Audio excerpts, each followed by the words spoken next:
Hey everyone! Today I want to talk about 3 essential things for traveling in South America: handling cash, using credit cards, and getting mobile data. On my recent trip, I brought $1,500 in cash and 2 credit cards. I strongly recommend bringing US dollars to South America because USD gets you the best exchange rate, and it's accepted across all these countries. In fact, in some places, the street exchange rate for USD cash is actually better than the official bank rate. A quick tip: don't just bring $100 bills. Make sure to pack plenty of smaller bills, like $20 and $10 for making change and leaving tips. I visited 5 countries on this trip: Peru, Bolivia, Argentina, Uruguay, and Brazil. Among them, Bolivia is very cash reliant.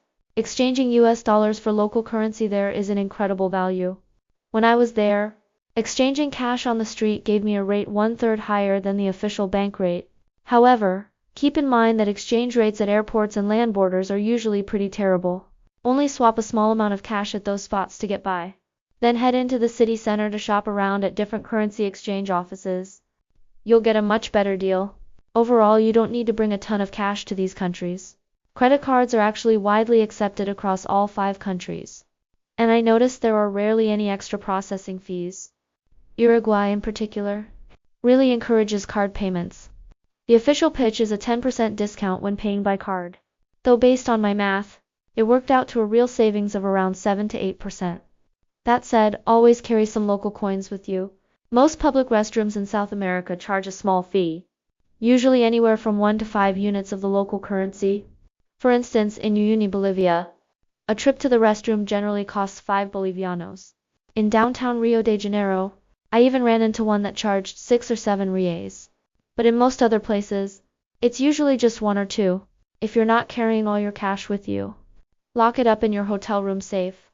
While on an Amazon cruise, several other tourists on board had their cash stolen. Luckily, I had locked mine in the safe, so I didn't lose a dime. As for the cards I brought, each served a specific purpose. One was my Platinum credit card, which includes complimentary international travel insurance. The other was my Wise card, which offers great real-time exchange rates and allows a certain amount of fee-free ATM withdrawals abroad. Just remember that you need to preload money onto it. Local ATMs might still charge a fee, and Wise will charge fees once you exceed your free withdrawal limit. Finally, let's talk about getting online. The easiest option is buying an eSIM. You can get single country plans or regional plans that cover all of Latin America. It's super convenient because you don't have to worry about losing connectivity when crossing borders. The downside? eSIMs are generally more expensive, and some providers offer poor coverage, leaving you with no signal in remote areas.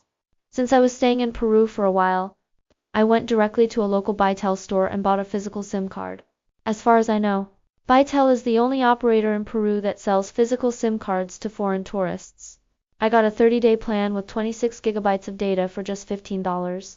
Way cheaper than an eSIM. For a similar 30-day package, the top 2 eSIM websites were charging around $90. Plus, 26 gigabytes is more than enough since most hotels and restaurants have free Wi-Fi anyway. It was a similar story in Bolivia.